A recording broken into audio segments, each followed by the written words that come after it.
CTV News with Jackie Scantlebury. Good afternoon. A delay today in the court case of a man accused of trying to murder two Alberta Mounties. Sawyer Clark Robison's first court date was this morning, but neither he nor his lawyer were in court. Robison is charged in the shooting of two Mounties at a farm near Killam on February 7th. Robison's lawyer sent a law student who, acting on his behalf, attempted to elect a judge and jury trial. But the Crown argued only the accused or his actual lawyer could do that.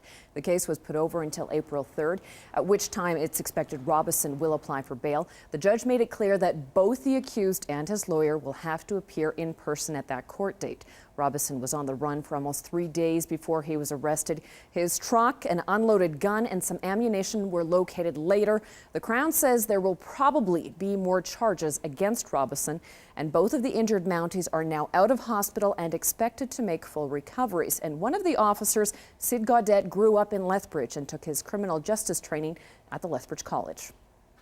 A Vulcan man accused of sex crimes against girls and of attempted abduction of a boy will spend the next month in a Calgary psychiatric center. 19-year-old A.J. Gregory is charged with 4 counts of sexual assault, sexual interference, and sexual touching. The charges come from alleged sexual relations with 2 girls under the age of 16. Gregory is also charged with attempted kidnapping. RCMP say that an off-duty Mountie was told a man in a pickup truck was seen chasing a young boy. Gregory has been ordered to undergo a psych exam. He'll return to court on March 26th. Now, a hearing did not get underway today as expected to determine whether a Lethbridge funeral home operator will keep his funeral director's license. In January, Ralph Zettner of Cornerstone Funeral Home pleaded guilty to fraud under $5,000. Police say Zettner billed the government for scattering or burying ashes of homeless people, but he didn't actually do it. Zettner will be sentenced on the criminal charge in April. However, the Alberta Funeral Services Regulatory Board is holding a hearing into the matter as well. It was supposed to happen today, but has now been postponed until April 13th. Zettner's funeral director embalmer license could be suspended or cancelled entirely. A Redcliffe teacher is facing sexual assault allegations involving a minor. 32-year-old Bradley Mastel was arrested on Friday after an officer patrolling a local park came across Mastel under what he called suspicious circumstances in a vehicle with a 14-year-old girl. Mastel is facing 4 sexual assault of a minor charges as well as unlawful confinement. He's been released from custody under several conditions. RCMP and Brooks are continuing to investigate a home invasion where they seized a variety of weapons. It happened along the 600 block of 1st Street West. Police say 4 men broke into the home but quickly fled when they were confronted by the homeowner. Officers say it's believed to have been a targeted attack and may be related to a similar incident at the home of the couple a few weeks earlier. If you have any information, you're asked to contact either police or Crime Stoppers. A man charged in the shooting death of a 17-year-old boy by a 10-year-old child in Jaffrey, BC, has elected trial by jury.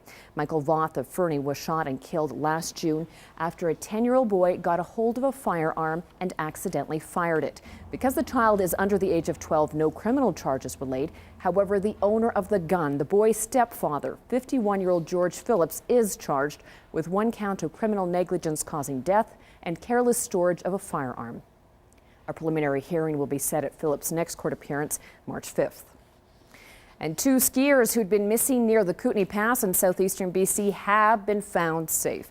The man and woman set out yesterday for a backcountry day trip toward Ripple Ridge Cabin at the summit of the pass, but their car was still at the trailhead late yesterday afternoon. Crews were unable to begin searching last night because of darkness. Kimberley Search and Rescue Manager Wendy Hetherington says searchers set out this morning and found the pair in good condition. A cul-de-sac in Colehurst was evacuated as a precaution this morning after a piece of heavy machinery hit an underground gas line. It happened around 9:30 this morning at the home along Spruce Drive in Colehurst. According to fire officials, the backhoe operator was working at a home when it struck a gas line. Fortunately, no one was hurt in the incident, but fire officials did evacuate a large portion of the cul-de-sac as a safety measure.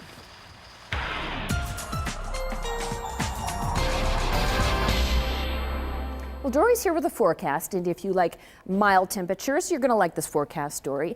And if you like wind, showers, and some snow, you're going to like it too. Yeah, exactly. We have a bit of a variety going on for the next 5 or 6 days. Starting off mild here in Lethbridge today, of course. Tomorrow's not bad either. And then we start to see things slide down the scale towards a resurgence of winter as we get into the weekend. But I'll have all the messy details for you in a couple of minutes with the forecast. All right, Dory. Rick Hansen's 25th anniversary relay continues today. The tour passed through Lethbridge, Monarch, and Fort Macleod.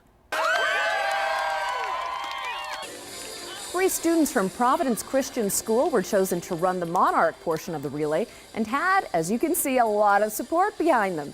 Even though these students were not born when Hansen passed through their town back in 1987, the meaning behind the participating is the same. Helping people with disabilities or people in wheelchairs. So I think that's pretty cool that just anybody can help out everybody. It's just kind of the spirit of Canadians. It was really good. Great experience, yeah. I feel very honored to run it, and that's very special. It's once a lifetime experience. It's a really inspiring story, and yeah, it really inspires me. He's a big hero. After passing through Monarch, the relay headed west towards Fort Macleod and will make its way to Granham and Claresholm tomorrow. Earlier in the day, our own Terry Vogt was among the difference makers chosen to run the medal through Lethbridge. Terry gives back to the community in many ways and is this year serving director with the 2012 Alberta Summer Games, which Lethbridge is hosting in July.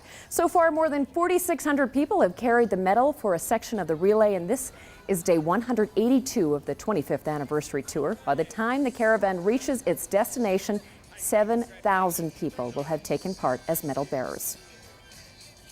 A Lethbridge community group is trying to help a teenage girl who lost her father last week. In December, Love Lethbridge and Streets Alive helped finish building a home for Gary Boyven and his daughter Michelle. Their previous home was ruined in a rainstorm back in 2008. Gary passed away on Friday. He had been living with stage 4 cancer and flesh-eating disease. Gary's daughter Michelle is still a minor and hoping to stay in Lethbridge and finish high school. Michelle has no family in southern Alberta. Streets Alive is hoping you can help. What's happened is Michelle has become an orphan, but in the sense, the community of Lethbridge has now become her family. And so we want to work that process of becoming her family and helping her remain in a community that she loves and grew up in. If people would like to donate towards Michelle's care, they can by making donations care of Streets Alive Love Lethbridge, www.streetsalive.ca. Also, people are welcome to come out. We'd love to have them come to the memorial and celebrate Gary's life. He touched a lot of people and rallied the community together. Gary's funeral will be held Thursday night, 7 o'clock at Park Meadows Baptist Church. Once again, the website to donate to Michelle is streetsalive.ca. Well, the face of bullying may be changing, but the resolve of local teens to stop it is not. Members of the Boys and Girls Club were at City Hall today asking council to once again support Pink Shirt Day. The initiative started after a high school student in Nova Scotia was bullied for wearing a pink shirt to school. Members of City Council were presented pink shirts and invited to join the stand against bullying in our community. Boys and Girls Club President Trevor Broadhead says one of the keys to eliminate bullying is communication. I think that's where it starts. I think prevention is really the key message. One of the things that we're focusing on the club this year is helping the kids develop better interpersonal skills, build friendships, teach tolerance and acceptance of any differences that kids might display.